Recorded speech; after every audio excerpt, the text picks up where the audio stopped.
ગુજરાત ઇટેલ લાઈવમાં આપનું સ્વાગત છે। વડોદરાના શિનોર પ્રાથમિક આરોગ્ય કેન્દ્ર ખાતે સર્વરોગ નિદાન કેમ્પ યોજાયો। ડભોઈ બીએપીએસ હોસ્પિટલ અને શિનોર સીએચસીના સહયોગથી સર્વરોગ નિદાન કેમ્પનું આયોજન કરાયું।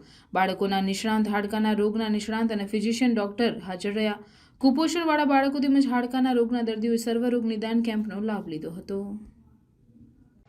આજ રોજ તારીખ 9/2/2024 રોજ સીએચસી સિનોર અને ડભોઈ તાલુકામાં બીએપીએસ હોસ્પિટલના સહયોગથી સર્વરોગ નિદાન કેમ્પ આપણે અહીંયા સીએચસી કેન્દ્ર સિનોરમાં રાખેલો, જેમાં ઓર્થોપેડિક સર્જન, બાળકોના સ્પેશિયાલિસ્ટ પીડિયાટ્રિશિયન અને physician doctor Jalpa Patel, paediatrician doctor Dakshar Modi અને ઓર્થોપેડિક ડૉક્ટર નિકુંજ રાઠવા, 3 ડૉક્ટરોએ હાજરી આપેલી અને બધા બાળકો તેમજ વડીલો તેમજ જે હાડકાની તકલીફ હોય અને જેને હાડકાં ભાગ્યા હોય એ બધાનો સર્વરોગ નિદાનનો કેમ્પ આયોજન કરેલો હતો। એમાં ઘણા બધા લાભાર્થીઓ આવેલા અને ઘણા બધાએ લાભ લીધો। આ સર્વરોગ નિદાન કેમ્પમાં ડાયગ્નોસિસ તેમજ નિદાન તેમજ સારવાર બંને વસ્તુ આપવામાં આવેલી વિના મૂલ્યે।